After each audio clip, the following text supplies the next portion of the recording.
I take the floor today to exercise the right of reply in response to the long tirade of Pakistan about situation in the Indian state of Jammu and Kashmir. The worst violation of human rights is terrorism. When practiced as an instrument of state policy, it is a war crime. What my country and other neighbors in our region are facing today is Pakistan's long-standing policy of sponsoring terrorism, the consequences of which have spread well beyond our region.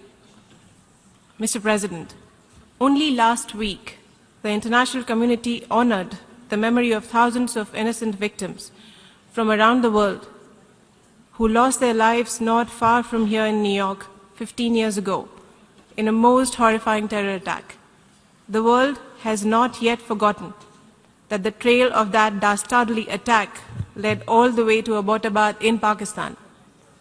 The land of Takshila, one of the greatest learning centers of ancient times, is now host to the Ivy League of terrorism. It attracts aspirants and apprentices from all over the world. The effect of its toxic curriculum are felt across the globe.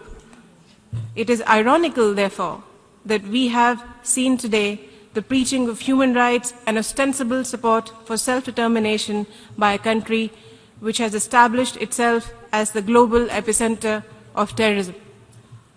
Mr. President, shortly before Pakistan gave its hypocritical sermons in this august House today, its envoy in New Delhi was summoned in the context of the most recent of the terror attacks in Uri that claimed 18 Indian lives.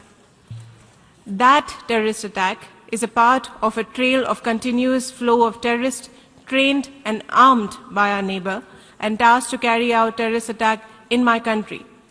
What we see in Pakistan, Mr. President, is a terrorist state which analyzes billions of dollars, much of it diverted from international aid to training, financing, and supporting terrorist groups as militant proxies against its neighbors.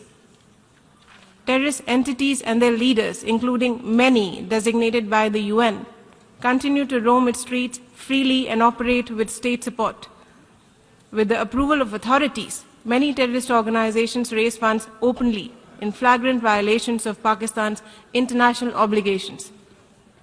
Mr. President, even today, we have heard support by the Pakistan's Prime Minister for a self-acknowledged commander of a known terrorist organization, Hizbul Mujahideen. Pakistan is a country with democracy deficit. In fact, it practices terrorism on its own people. It extends support to extremist groups, it suppresses minorities and women, and denies basic human rights, including through draconian laws. As a democracy, India is firmly resolved to protect all our citizens from all acts of terrorism in Jammu and Kashmir. We cannot and will not allow terrorism to prevail.